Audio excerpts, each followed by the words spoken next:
Hello दोस्तों, स्वागत है आपका आप ही का अपने यूट्यूब चैनल जिसका नाम है माउंटेन फौजी। दोस्तों, आज की वीडियो बहुत ही खास होने वाली है क्योंकि आज की इस वीडियो में मैं आपसे बात करने वाला हूं एक ऐसे टॉपिक के बारे में। किसी भी प्रकार की भर्ती हो, अग्निवीर हो, चाहे पैरामिलिट्री फोर्स की हो, चाहे आर्मी की हो, नेवी की हो, एयरफोर्स की हो, सबसे जो आपका लास्ट स्टेज होता है आपका सिलेक्शन का, जो आपको वर्दी की चाहत जो आपने की है उसकी तरफ ले जाने वाला जो लास्ट का स्टेज होता है वो है मेडिकल। और मेडिकल में आपको जो पॉइंट मिलते हैं, क्या क्या पॉइंट मिलते हैं, पूरी जानकारी इस वीडियो में मैं आपको देने वाला हूँ। तो सबसे पहले आपको रिक्वेस्ट करूँगा, अगर चैनल पर नए हैं तो चैनल को सब्सक्राइब कीजिए। तो पूरी जानकारी आपको इस वीडियो के माध्यम से मिलने वाली है, वीडियो को लास्ट तक देखिए। तो मैं बात कर रहा हूँ दोस्तों जो है medical point on any force में जो मेडिकल्स होते हैं, तो उस रिगार्डिंग क्या क्या पॉइंट्स है तो उसको मैं बिल्कुल आपको पॉइंट वाइज समझाऊंगा।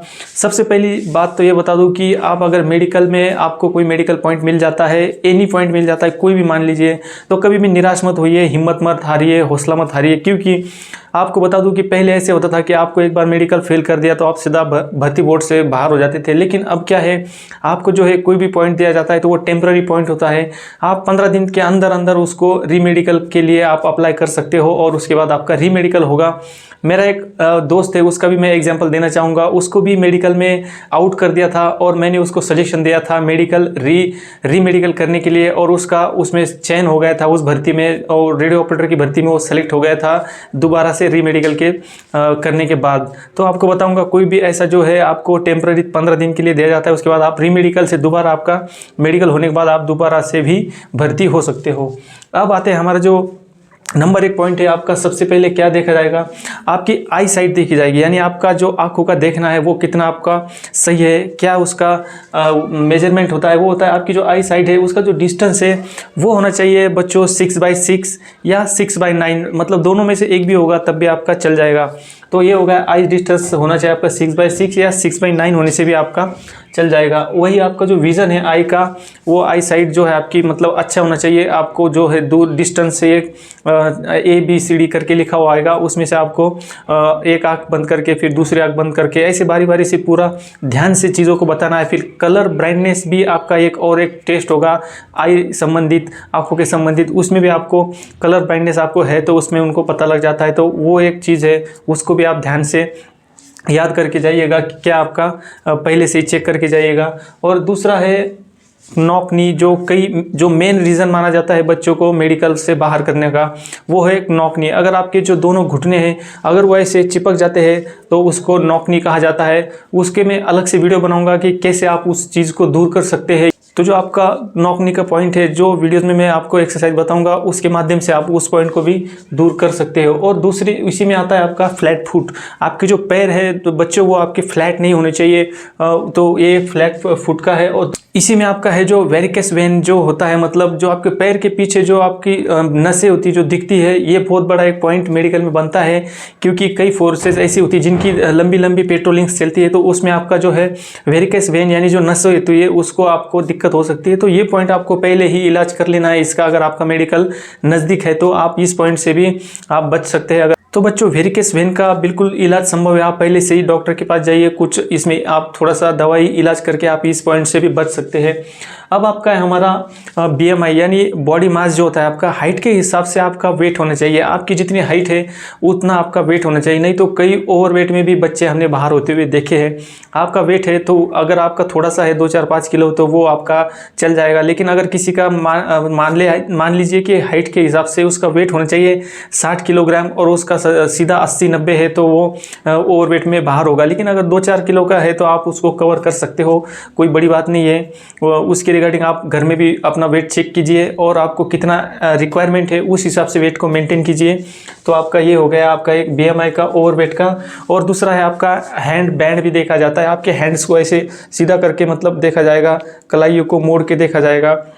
और फिर इसी में आता है आपका फिंगर्स को आपको फिंगर्स जो है आपके चेक किए जाएंगे दोनों, क्योंकि ये आपका जो है जो आप फायर करेंगे तो ट्रिगर वाला फिंगर होता है, तो आपका ये हाथों का भी टेस्ट इसी में किया जाएगा। और दूसरा आता है फिर आपका जो प्राइवेट पार्ट होते हैं, जैसे प्राइवेट पार्ट का भी आपका चेकअप होगा पूरा, आपको एकदम उसमें आपका पाइल्स देखा जाएगा, उसका आपका हाइड्रोसील देखा जाएगा। और फिर इसकी के आगे आप बढ़ोगे तो आपका चेस्ट का एक्सरे किया जाएगा। चेस्ट का एक्सरे करने के बाद आपका ईसीजी किया जाएगा। ईसीजी में मैं बता दूं कि कई बच्चे इसमें भी ईसीजी में बाहर हो जाते हैं, उसका कोई मेन रीज़न है नहीं, ईसीजी बिल्कुल नॉर्मल ही होता है। लेकिन उस टाइम क्या होता है, बच्चे ज़्यादा टेंशन ले लेते हैं, ज़्यादा टेंशन लेने की वजह से उनका सांस फूलता है और जो है ईसीजी होता है वो थोड़ा सा कहीं ना कहीं उस पर इफेक्ट पड़ता है। तो बिल्कुल से आराम से लेट जाइए, कोई चिंता नहीं, टेंशन नहीं, सब भूल जाइए।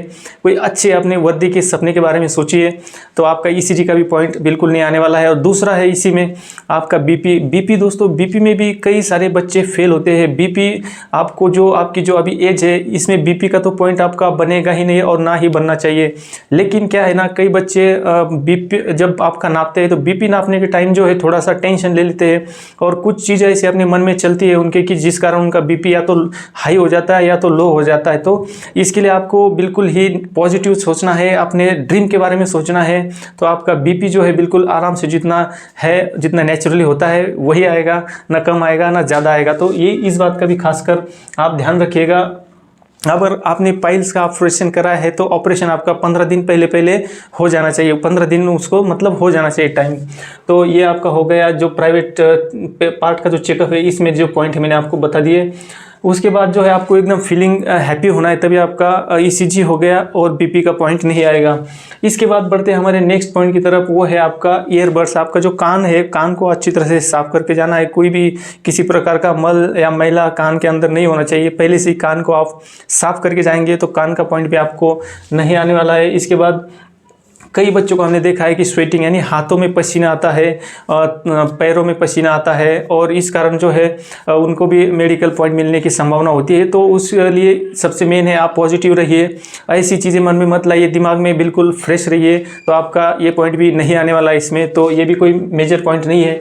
उसके बाद जो आपका लास्ट होगा वो होगा ब्लड टेस्ट, यूरिन टेस्ट, और उसी के आगे होगा इसमें आपका शुगर देखा जाएगा, ब्लड टेस्ट में आपका यूरिक एसिड देखा जाएगा, और आपके जो अन्य जैसे आपको हेपेटाइटिस बी है या नहीं है, मतलब जो पीलिया बोलते हैं जिसको, तो वो सब आपके ब्लड टेस्ट में आ जाएगा। और यूरिक एसिड जो है आपका यूरिन में आ जाएगा। तो आपको ब्लड और यूरिन चेकअप जो है आपका लास्ट में होगा। तो इतने सारे जो मेन जो आपके मेडिकल पॉइंट्स है ये मैंने आपको बता दिए। और इसके अलावा भी कुछ ऐसे होंगे जो छोटे मोटे हैं, वो कोई मायने नहीं, लेकिन जो मेजर पॉइंट्स है यही होते हैं।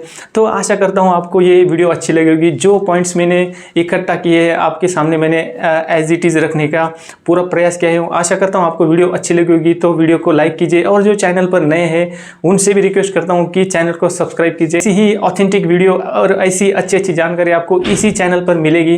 तो मिलते हैं अगली वीडियो में, तब तक के लिए दीजिए मुझे इजाज़त। जय हिंद, जय भारत।